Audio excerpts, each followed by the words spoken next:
ఉదయకాల ప్రార్థన. మహాశక్తి సంపన్నుడా, మహోన్నతుడా, అద్వితీయుడా, మీకే స్తోత్రాలు, మీకే స్తుతులు చెల్లిస్తున్నాం తండ్రి.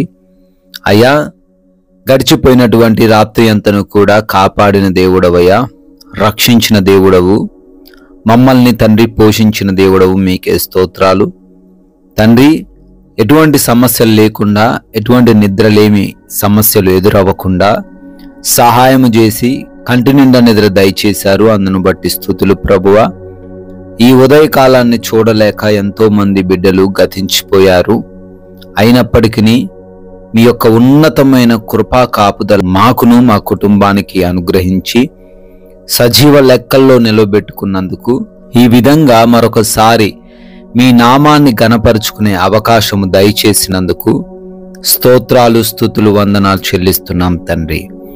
ఎస్ లార్డ్, నీవు భయపడనక్కర్లేదు, బాధించువారు నీకు దూరముగా నుందురు అని యెషయా గ్రంథము 54వ అధ్యాయము 14వ వచనం ద్వారా సెలవిస్తున్నారు.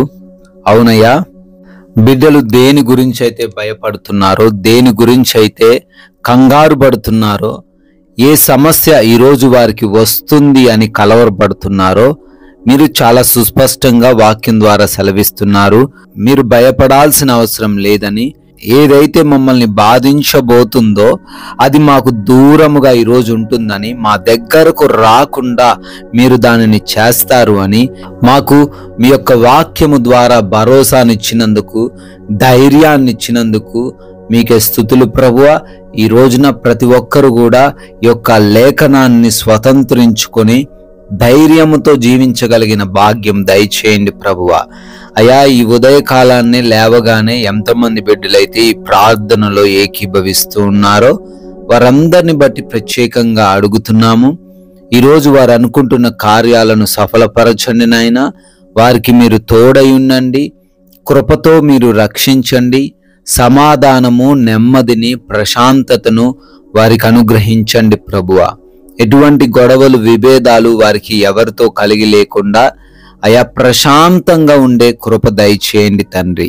అదే విధముగా ఈ రోజున మా పనులను బట్టి ప్రార్థిస్తున్నామయ్యా. ప్రతి ఒక్క పనిని కూడా దీవించండి, ఆలోచన శక్తిని దయచేయండి, కష్టించి పని చేయగలిగిన మనస్తత్వమును మాకు అనుగ్రహించండి.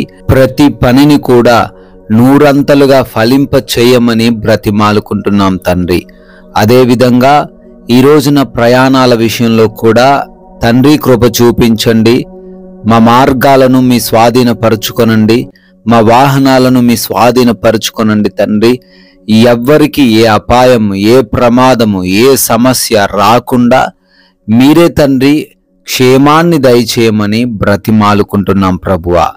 అయా, అదే రీతిన ఈ రోజున ఎవరైతే తండ్రి ఏ లోటు కలిగి ఉన్నారో ఆ లోటు వారికి లేకుండా వారికి సమృద్ధిని దయచేయండి. ఆహార కొరతను తొలగించండి, ఆర్థికపరమైన అప్పులను తొలగించండి, అనారోగ్యపరమైన సమస్యలు లేకుండా మంచి ఆరోగ్యమును వారికి దయచేయమని బ్రతిమాలుకుంటున్నాం ప్రభువా. అదే విధముగా ఎగ్జామ్స్ కోసం, ఇంటర్వ్యూస్ కోసం వెళుతున్నారు నాయన, సిద్ధపాటు కలిగి ఉంటున్నారు. మంచి జ్ఞానము, వివేచన, జ్ఞాపక శక్తిని దయచేయండి. కలవరం లేకుండా సహాయం దయచేయండి ప్రభువా. అయా, హాస్పిటల్స్కి వెళ్తున్నారు, వారు అనుకుంటున్న రిపోర్ట్స్ రావడానికి కృప దయచేయండి. వారి యొక్క డెలివరీస్లో, ఆపరేషన్స్లో మీరు తోడై ఉండండి ప్రభువా. నాయనా, గృహములలో ఒంటరిగా ఉంటుండగా ఏ దుష్టుడు వారి దగ్గరకు రాకుండా, ఎవరి కన్ను వారి పైన పడకుండా ఈ రోజున మీ యొక్క కంచె కాపుదలలో ప్రతి ఒక్కరిని కూడా భద్రపరచుమని అడుగుతున్నాం ప్రభువా. అయా, ప్రాముఖ్యంగా ఈ రోజున మేము చేస్తున్న మా యొక్క పనుల ద్వారా, మా మాటల ద్వారా, మా కనుచూపు ద్వారా, మా నడవడిక ద్వారా మీ నామాన్ని మేము గణపరచడానికి సహాయం దయచేయండి. మీకు ఆయాసకరంగా మేము జీవించకుండా ఉండడానికి కృప దయచేయండి నాయన. అయా, ఈ లోకమాయలో మేము పడిపోకుండా, అయా ఎవరి చేతుల్లో మేము మోసపోకుండా, అయా మంచిగా వాక్య జ్ఞానము కలిగి జీవించే కృప దయచేయండి తండ్రి. నాయనా, మీ యొక్క కృపను బట్టి, మీరు చూపించినటువంటి దయను బట్టి మరొక నూతనమైన సంవత్సరంలోకి ప్రవేశించి బర్త్డేలు యానివర్సరీలు సెలబ్రేట్ చేసుకుంటున్నారు. సంవత్సరమును దయా కిరీటమును వారికి అభిషేకముగా అనుగ్రహించండి. ఈ రోజున తండ్రి, మేము మా యొక్క నోటి ద్వారా ఒక్కరికైనను మీ యొక్క నామాన్ని ప్రకటించి రాజ్య వ్యాప్తిలో పాలి భాగస్థులయ్యే ధన్యత మాకు దయచేయమని యేసుక్రీస్తు వారి మహిమ కలిగిన నామంలో ఈ ప్రార్థన అడిగి వేడుకొని పొందుకొని ఉన్నాము తండ్రి. ఆమెన్.